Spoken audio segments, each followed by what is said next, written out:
Vamos lá, você que tem Bíblia aí, quem tem Bíblia, abra sua Bíblia em Daniel, capítulo 3. Se você não tem no papel, você tem aí no seu celular, no seu tablet ou na sua memória. Abra aí Daniel, capítulo 3. E eu quero que você me ajude hoje com essa ministração. Eu vou explicar um pouquinho desse contexto e depois nós vamos trazer para os dias de hoje. Eu quero explicar um pouquinho sobre o contexto daquele momento, daquela situação que não é uma parábola. Vocês lembram que um dia eu falei sobre parábola aqui? Parábola era uma forma que Jesus ministrava, falava para que as pessoas entendessem. Essa é uma história de fato que aconteceu. Daniel, quem achou, diga amém. Está aí na parede? Tá aí. Capítulo 3. Mas eu vou pedir para alguém ler aí. Quem tem uma boa voz alta aí, assim? Aquela voz imponente. O Renan? Pronto, caguetar o Renan. Lê, Renan, para mim. Daniel, capítulo 3, e 28 a 30, por favor. Amém. Falou Nabucodonosor e disse: Bendito seja o Deus de Sadraque, Mesaque e Abednego, que enviou o seu anjo e livrou os seus servos, que confiaram nele, pois não quiseram cumprir a palavra do rei, preferindo entregar os seus corpos, para que não servissem nem adorassem algum outro Deus, senão o seu Deus. Por mim, pois, é feito um decreto, pelo qual todo povo, nação e língua, que disser blasfêmia contra o Deus de Sadraque, Mesaque e Abednego, seja despedaçado, e as suas casas sejam feitas no monturo, porquanto não há outro Deus que possa livrar como este. Amém. Então eu já pedi para ler um texto que ele relata, ele fala o momento em que um rei foi obrigado a se prostrar diante do Rei dos Reis, do Senhor dos Senhores. Aqui nós estamos falando da história de 4 homens. Quantos homens? 4 homens que foram significativos, principalmente no período do exílio babilônico. Sabe, é Daniel, que os 4 nomes deles eram Daniel, Ananias, Misael e Azarias. Estes eram os nomes de 4 homens que fizeram a diferença. É interessante a gente entender que isso aconteceu mais ou menos por volta do ano de 605 a.C., quando Nabucodonosor se tornou rei da Babilônia. Então, em mais ou menos no mês de setembro daquele mesmo ano, a Bíblia diz que ele devastou a Palestina, ele cercou Jerusalém, e com isso, fez de Judá uma província do Império Caldeu. E para demonstrar o seu poder, ele levou em cativeiro para a Babilônia o rei Jeoaquim e as pessoas mais habilidosas e talentosas daquele reino. Sabe, ele foi tão astúcio. O que ele fez? Ele deixou em Jerusalém somente as pessoas mais pobres, mais ignorantes, vivendo em um estado de total miséria, porque ele conseguiria manipular, ele conseguiria reinar sobre essas pessoas. Ele pegou as pessoas mais nobres, mais diferenciadas de Jerusalém e levou com ele o rei Nabucodonosor, principalmente o rei Joaquim. E Deus permitiu esse acontecimento, devido ao fato que por muitos séculos, o povo de Deus se rebelou e rejeitou a aliança com Deus. Sabe, eu quero falar um pouquinho sobre isso nessa noite, porque às vezes nós achamos que, mesmo quando estamos com Deus, nós não passamos por momentos difíceis. Ou se quando passamos, nós achamos que passamos, ou as pessoas até nos pré-julgam, ou nós mesmos nos pré-julgamos, que passamos porque fizemos alguma coisa errada.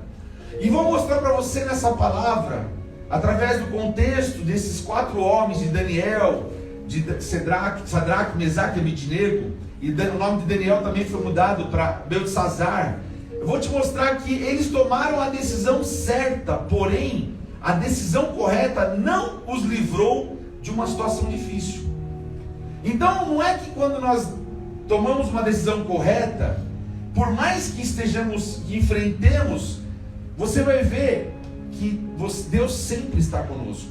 Deus nunca nos desamparará. Nem quando nós muitas vezes o negamos com as nossas atitudes. O amor dele é tão grande com relação a nós, a ponto de dar o seu próprio filho para morrer numa cruz no nosso lugar. Por que ele então viraria as costas para nós, nos desampararia? Jamais.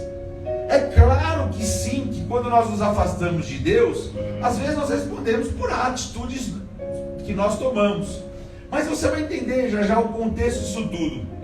E diante disso, quando o povo rejeitou a aliança, Deus permitiu que isso acontecesse. Deus permitiu que Nabucodonosor tomasse Jerusalém, tomasse algumas terras, levaram o rei preso, cativo. E esse castigo duraria em média de 70 anos na Babilônia. Quando chegaram à Babilônia, Nabucodonosor pediu ao chefe dos eunucos que separasse alguns dos filhos de Israel da linhagem real e nobre. Ele escolheu pessoas pontuais, pessoas que faziam a diferença, que foram esses homens, jovens sem defeitos, jovens formosos de boa aparência, para que fossem instruídos em toda a sabedoria, ciência e conhecimento, e que fossem ensinados a eles a letra e a língua dos caldeus. Sabe, Nabucodonosor era um homem inteligente. Em vez de bater contra aquelas pessoas, ele pegou os mais sábios, mais inteligentes, os mais influentes e trouxe para o lado dele. Para quê? Para que eles pudessem servir ao rei no palácio. Foi isso que Nabucodonosor fez. Lá em Daniel, abra sua Bíblia comigo, capítulo 1. Está aí também? Quem pode ler agora? Outra pessoa. Capítulo 1, versículo 3 e 4. Um de cada vez, senão eu não vou entender. Alguém com voz. Vai lá, Renan, de novo. Disse o rei Aspenaz, chefe dos seus eunucos, que trouxesse alguns dos filhos de Israel e da linhagem real e dos nobres, jovens em que não houvesse defeito algum, famosos de aparência e instruídos em toda a sabedoria, e sábios em ciência, e entendidos no conhecimento, e que tivessem habilidade para viver no palácio do rei, a fim de que fossem ensinados nas letras e nas línguas dos caldeus. Então você percebe que aquilo que eu estou falando está na Bíblia, não estou falando inventando uma história qualquer. Foi a estratégia do rei Nabucodonosor. E desses 4 jovens, quantos jovens? 4 se destacaram: Daniel, Ananias, Misael e Azarias. Diga comigo: Daniel, Ananias, Misael e Azarias. Então você que está pensando em ter filho, né, como sempre os pastores brincam, tem uns nomes legais. Não escolhe Daniel, não, escolhe outros aí, ó, Ananias, Misael, Azarias. E o nome desses homens foram mudados: Daniel para Belsazar e os demais para Sadraque, Mesaque e Abednego. 4 jovens se destacaram, alcançaram grandes posições do reinado de Nabucodonosor. A Bíblia diz lá em Daniel, não vou ler por causa do tempo, capítulo 2, versículo 48, que Daniel foi levado como governador de toda a província babilônica. Olha como o Nabucodonosor ele era estratégico. Ele pegou os homens mais sábios, os homens mais destacados, e ele trouxe para o lado dele, e um ele levantou como governador. E os outros 3 amigos de Daniel, Sadraque, Mesaque e Abednego, foram colocados como chefe sobre os negócios da Babilônia. Ou seja, todos ganharam, vamos dizer assim, um macarrãozinho, né? Estava em destaque ali na Babilônia. Mas passado algum tempo, Nabucodonosor fez uma estátua de ouro de 30 metros de altura e quase 3 metros de largura. Colocou no campo chamado Campo de Dura. E ali era um lugar muito aberto, onde todos conseguiam enxergar essa estátua, de onde estivesse. Eles viam aquela estátua. E ali o rei, ele estabeleceu um decreto. Ele reuniu todos os príncipes, todos os prefeitos, todos os governadores, conselheiros, tesoureiros, juízes, capitães, ou seja, todos os oficiais das províncias, e todos deveriam estar na consagração daquela estátua do rei Nabucodonosor. Provavelmente a estátua, ela tinha a imagem do rei, né? A Bíblia não relata se era a imagem do rei, mas no capítulo 2 ele sonhou com uma estátua, e no capítulo 3 ele fez a estátua. Então os teólogos, a linha que eu acredito, tendenciam dizendo que ele construiu a sua própria imagem ali. E quando todos se reuniram e estavam de pé diante da estátua, ele ordena o arauto, aquele orador, para que falasse em alta voz. E ele está lá em Daniel capítulo 3, de 4 a 6. E ele disse, esse foi o decreto: ordena-se a vós, ó povos, nações e línguas, quando ouvirdes o som da buzina, da flauta, da harpa, da sambuca, do saltério, da gaita de foles e de toda espécie de música, todos devem se prostrar. Devem o quê? Se prostrar e adorar a estátua de ouro que o rei Nabucodonosor tem levantado. Eu quero fazer só um adendo aqui antes de eu continuar dando andamento. Quantos lembram quando Jesus foi levado ao deserto pelo Espírito Santo e lá permaneceu por 40 dias? Quantos lembram dessa história? Amém. Amém? Alguns lembram. Então, uma das coisas que Satanás propôs para Jesus foi o quê? Se tão somente se prostrares, eu te darei tudo isso. E Jesus usou a palavra e disse para Satanás naquele dia, a palavra de Deus diz, somente ao Senhor adorarás, somente a Ele. Então a gente percebe aqui que Daniel, Sadraque, Mesaque e Abednego, eles já tinham um ensinamento sobre adorar a Deus, pois nos 10 mandamentos, o primeiro era esse: amar ao Senhor teu Deus sobre todas as coisas. Então eles tinham esse conhecimento, eram jovens que conheciam, né, a Torá, conheciam a palavra. E continuando o texto que eu estava lendo, o arauto continuou dizendo: e qualquer que não se prostrar e não a adorar, será na mesma hora lançado dentro da fornalha de fogo ardente. A proposta era essa. Era só se prostrar, era só obedecer o decreto do rei. A Bíblia diz que os músicos tocaram e no mesmo instante, né, como a quebra de um milho, todos que estavam ali naquela província de Dura se prostraram, mas Sadraque, Mesaque e Abednego permaneceram na sua posição. Eles não se prostraram diante daquela imagem. 3 jovens crentes, fiéis, servos de Deus, não perderam sua fé e não se curvaram e não adoraram aquela estátua. Mas pastor, eles não estavam desobedecendo ao rei? Existem coisas que nós não precisamos fazer para agradar ao homem e desobedecer a Deus. Por mais que essa pessoa seja autoridade sobre nós, temos que respeitar sim as autoridades do nosso governo, a autoridade do nosso ambiente de trabalho, temos que respeitar a autoridade, né, da nossa igreja, de onde estivermos, desde que não afetem os princípios da palavra de Deus. Os princípios não podem ser afetados. E aqueles jovens não se curvaram, não adoraram aquela estátua. Aí existem os fofoqueiros de plantão. E os fofoqueiros invejosos correram e disseram para o rei, né? Daniel capítulo 3, versículo 12.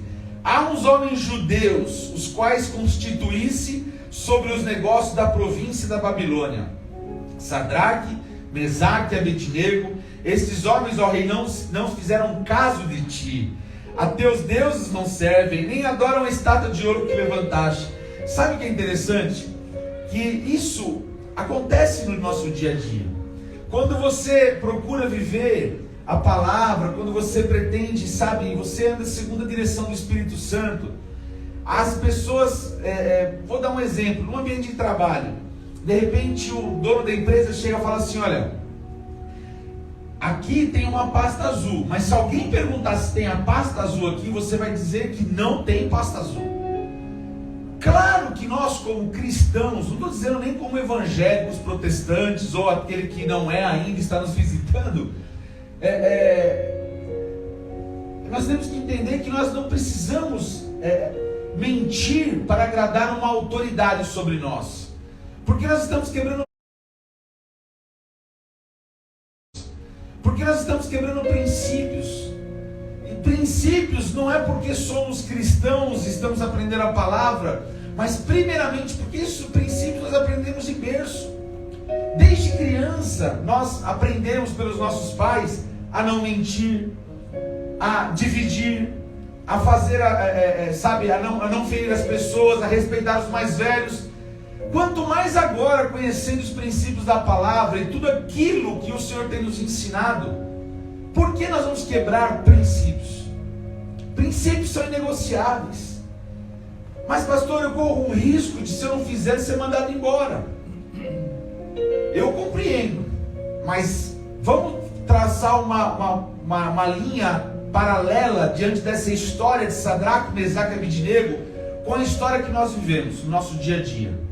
Esses jovens, quando eles não se prostraram diante da estátua, quando o som soou, quando a música tocou, a Bíblia diz que os fofoqueiros de plantão bateram lá na casa do rei e falaram: olha, eles não estão fazendo, e mais, são homens que o Senhor constituiu sob a província babilônica. O Senhor deu poder, o Senhor deu autoridade a esses homens, e eles estão fazendo descaso de ti. E na verdade eles não estavam fazendo descaso do rei, eles apenas estavam vivendo aquilo, a convicção que eles tinham no seu coração. Quando Jesus estava andando caminhando com seus discípulos, teve um momento que ele parou e perguntou para os discípulos: quem dizes que eu sou?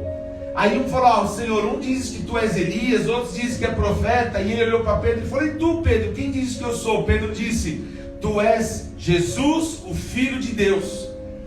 Sobre aquela convicção de Pedro, sobre aquela atitude dele, aquela decisão aquela resposta que ele deu baseada numa convicção, Jesus disse: sobre esta pedra eu edificarei minha igreja. Ele estava falando assim: vocês, quando forem a Israel um dia conosco, lá você vai ver que em Israel tem umas pedras cheias de deuses. E Jesus estava falando, se referenciando aquelas estátuas ali, porque muitos diziam que ele era Elias, que ele era profeta, mas Pedro tinha convicção de quem Jesus era. E essa convicção que tem que ter no nosso coração diante de tudo que nós vivemos e que nós viremos a viver. Porque os dias estão se passando e com certeza caminhando para o final, para a volta do Messias. E nós precisamos dessa convicção. Nós não podemos servir a Deus só pensando em resultado imediato na terra a qual vivemos. Resultado que vai nos gerar alegria. Meu irmão, a alegria tem que estar no nosso coração todos os dias. Sabe por quê?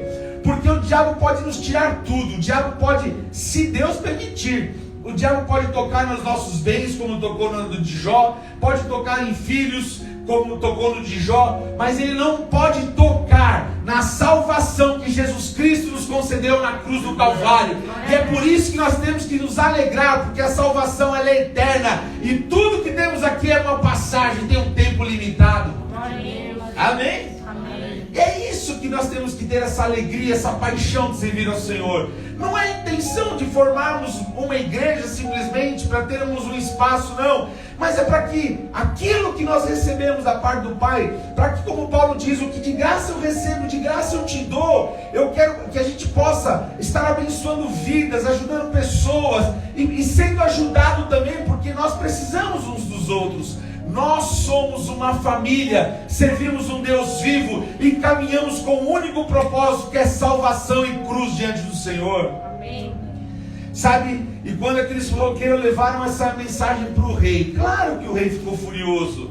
Como eu sei que quando alguém fofoca para o seu patrão algo que você não fez, ou fofoca para o seu pai, para sua mãe, algo que você teria que ter feito e não fez, a pessoa ficou furiosa, o rei ficou furioso.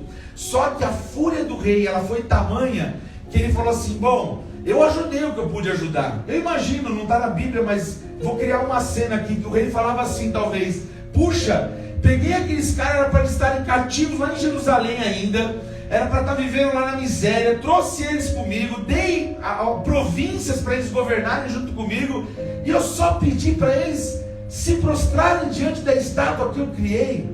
Talvez você possa ter passado na sua cabeça: ah, pastor, eu até me prostraria, porque na verdade o meu coração não estaria lá, mas eu me prostraria. Só que a sua atitude poderia levar outras pessoas ao engano.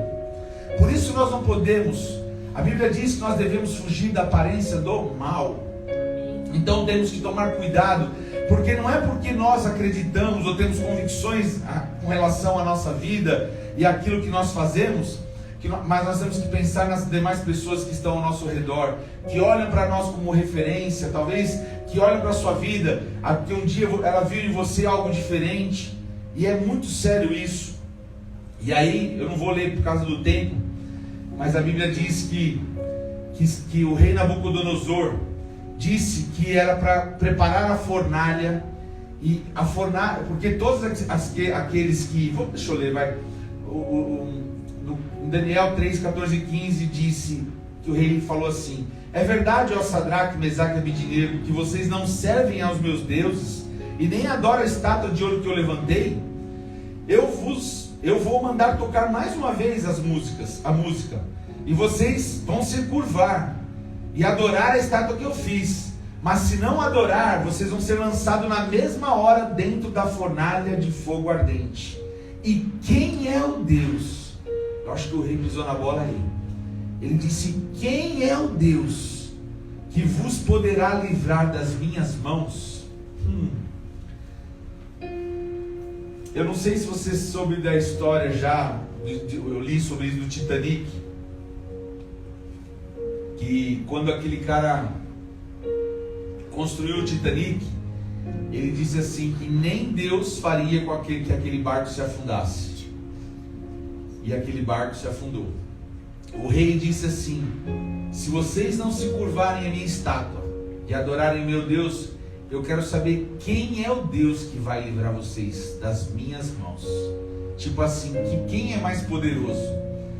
E aí os 3 jovens responderam, Sadraque, Mesaque e Abednego, disseram ao rei Nabucodonosor: não necessitamos te responder sobre este negócio, rei. Eis que o nosso Deus, a quem nós servimos, é quem nos pode livrar. Ele nos livrará da fornalha de fogo ardente e da tua mão, ó rei. E se não, fica sabendo, ó rei, que não serviremos a teus deuses e nem adoraremos a estátua de ouro que levantaste. Aí o rei ficou mais irado ainda, e a Bíblia diz que o rei chamou os homens mais fortes que ele tinha no exército e ataram aqueles 3 jovens com panos, com roupas que eles estavam, chapéu, e esses 3 homens chegaram diante da fornalha aquecida 7 vezes mais e lançou aqueles homens na fornalha de fogo ardente. E a Bíblia diz, não sou eu que estou dizendo, mas depois você lê lá em Daniel capítulo 3, que só o vapor da fornalha que saía quando eles lançaram os homens, aqueles soldados que lançaram Sadraque, Mesaque e Abednego, morreram com o calor que saía daquela fornalha. Então, se o vapor queimou quem estava fora, imagina quem estava dentro então. Ah, meu irmão, aqueles homens amarrados, 3 jovens lançados com túnicas, e de repente a Bíblia diz que o rei, ele, olhando dentro da fornalha, ele se assentou na sua poltrona e observando para ver aqueles jovens serem queimados na fornalha, e de repente ele se espantou e se levantou depressa, e tremendo ele perguntou aos seus conselheiros, também está lá na Bíblia: quantos homens amarrados nós lançamos dentro da fornalha? Eles responderam: 3. Mas espera um pouquinho, eu estou vendo 4 homens soltos passeando dentro do fogo, e o aspecto do 4º homem é semelhante ao Filho dos deuses. Sabe, naquela mesma hora Nabucodonosor falou para tirar aqueles jovens da fornalha, e observou que o fogo não teve poder nenhum sobre eles. As roupas, as túnicas, chapéu, fio de cabelo, nada havia sido queimado, nem cheiro havia.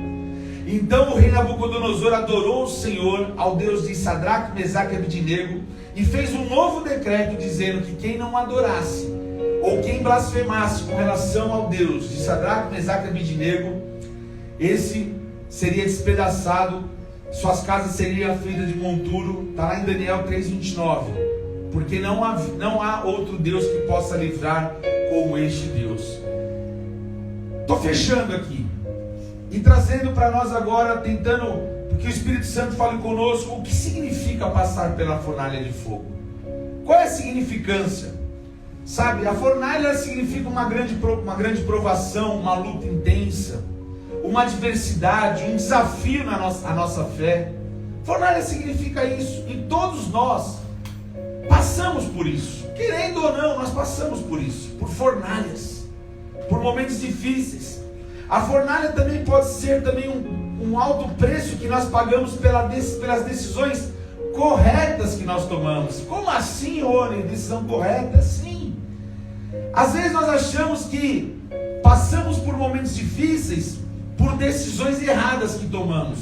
Pode até ser, mas não significa que isso é uma regra.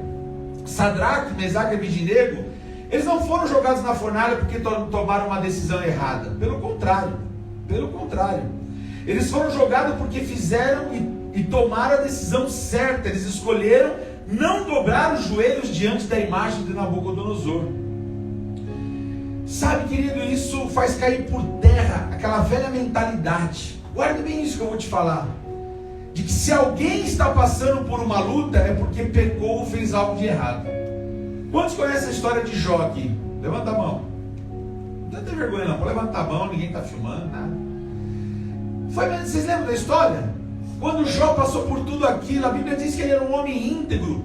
Mas os seus amigos falavam assim, ele deve estar passando por isso, que ele deve ter feito muita coisa errada. Então as pessoas pré-julgam, sabe? Como se o filho da filha de Faraó, ele escolheu sofrer com o seu povo. E não é porque ele escolheu sofrer com os hebreus que o Senhor não estava com ele. Sabe, muitas decisões nós podemos tomar não pelo que os nossos olhos naturais veem, mas pela direção que o Espírito de Deus nos dá. Lembra da história de Ló? Quando ele com seu tio iam se separar e o tio de Ló disse: escolha o lado que você quer. Ele olhou um pasto verdejante e falou: eu quero esse lado. Abraão falou: não tem problema, eu vou para o outro. Eu vou para o outro. E ele foi para o outro lado. E Ló, infelizmente, acabou tendo problemas na Babilônia, situações difíceis. Paulo decidiu fazer o que é certo. Quando ele teve um encontro com o Senhor, ele era um perseguidor dos cristãos. Mas quando ele teve um encontro com o Senhor, com uma luz bateu forte nos seus olhos, o Senhor falou com ele. Ele decidiu tomar a decisão correta, mesmo que aos olhos naturais, caminhar com os romanos era um sinal de muito mais poder, era um sinal de uma posição social melhor, mas ele decidiu sofrer a dor do Evangelho e agradar a Deus. Tanto é que ele disse que para mim o morrer é lucro e o viver é Cristo. E quando ele tomou essa decisão, meu irmão, o Senhor estava com ele no naufrágio, na picada de cobra, até no momento que ele teve diarreia. Como assim, pastor? Paulo teve diarreia. Você pode ler no texto lá que ele passou muito mal e o Senhor estava com ele. Hoje nós temos aí, como chama aqueles remédios? Quando você está com diarreia, Epocler, não, como chama? Imosec. Um monte de gente está com Imosec, já lembra?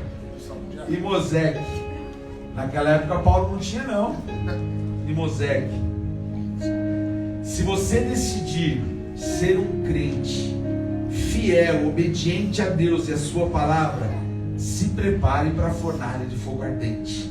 Decida ser uma pessoa honesta, e as pessoas vão zombar de você. Só você é o certinho, você é o santinho, você é o anjinho. Vão zombar de você, vão te perseguir, vão te chamar de quadrado, conservador, santarrão, vão te qualificar de tudo, tipo de adjetivos. Vão te chamar de crente, mas hoje o crente está meio queimado no mercado. Vão te chamar de outras coisas. Vão te chamar de tudo que imagina. Decida ser uma pessoa honesta.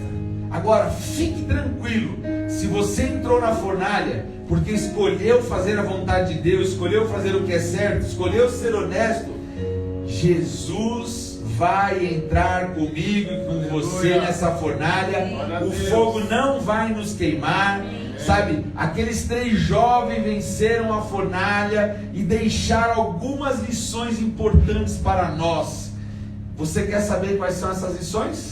Sim ou não? Sim. Domingo que vem, no próximo capítulo do Projeto Vida, porque não vai dar tempo. Sabe, gente, é interessante, né? Esse texto de Sadraque, Mesaque e Abednego, de ser lançado na fornalha, parece até que é algo fictício, né? Que é uma ficção criada, mas foi uma verdade. Se você gosta de séries, eu sei que tem muita gente que gosta e assiste aqui, aqueles filmes antigos, quando eles pegavam os cristãos e faziam da cabeça do cara a tocha para iluminar a passagem daqueles homens. Quanto sofrimento o povo de Deus já passou e quantos passam ainda hoje. Mas eu não estou dizendo que nós vamos passar por isso, mas é talvez por analogia, né? Talvez uma metáfora, mas nós, por tomarmos decisões corretas, às vezes passamos por isso, somos injustiçados, né? Em diversas situações. As pessoas inventam algo, falam algo, e nós sabemos que a nossa luta não é contra a carne ou sangue, ela é contra principados, ela é contra potestades. Às vezes nos magoamos com pessoas, porque pessoas que nós menos imaginávamos foram as pessoas que iniciaram uma afronta contra nós, ou falando de nós, ou criaram uma situação. Mas vamos lembrar que a nossa luta não é contra a carne ou sangue, é contra os demônios, é contra os principados, contra potestades.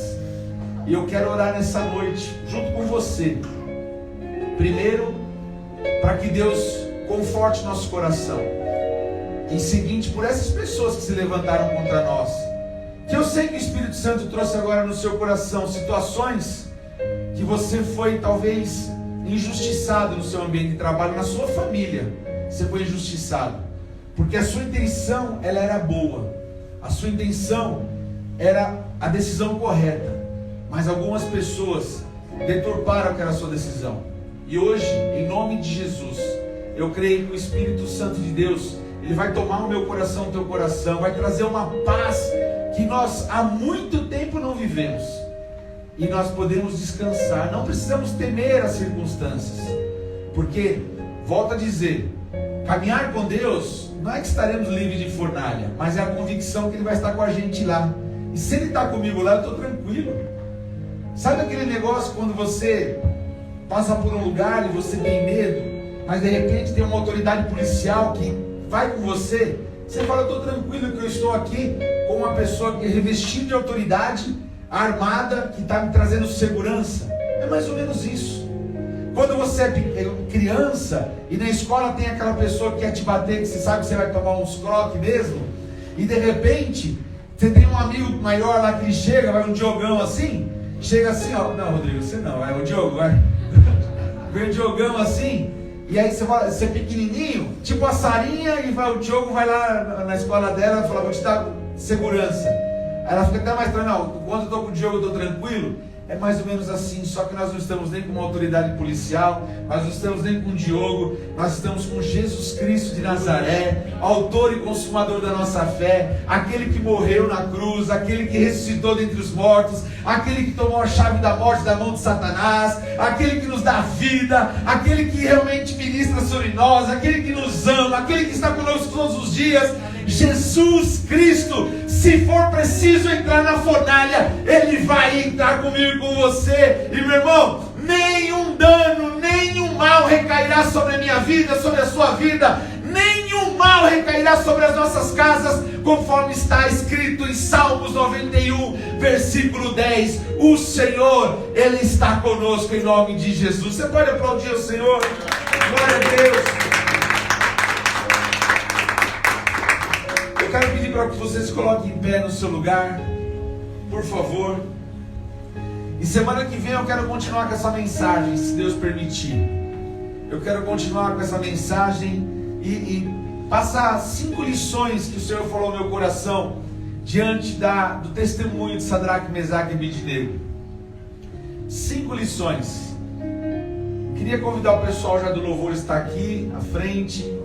E você que está aí no seu lugar, feche seus olhos, não precisa se preocupar não, eu peço para fechar os olhos para que a gente foque naquilo que nós vamos fazer agora, fazer uma oração.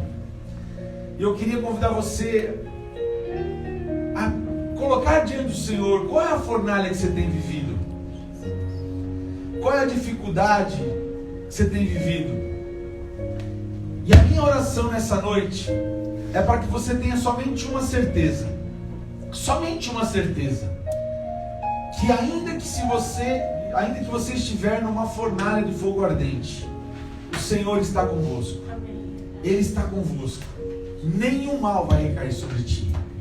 nenhum mal vai recair sobre a tua vida. Peço para você, coloque a mão sobre o seu coração.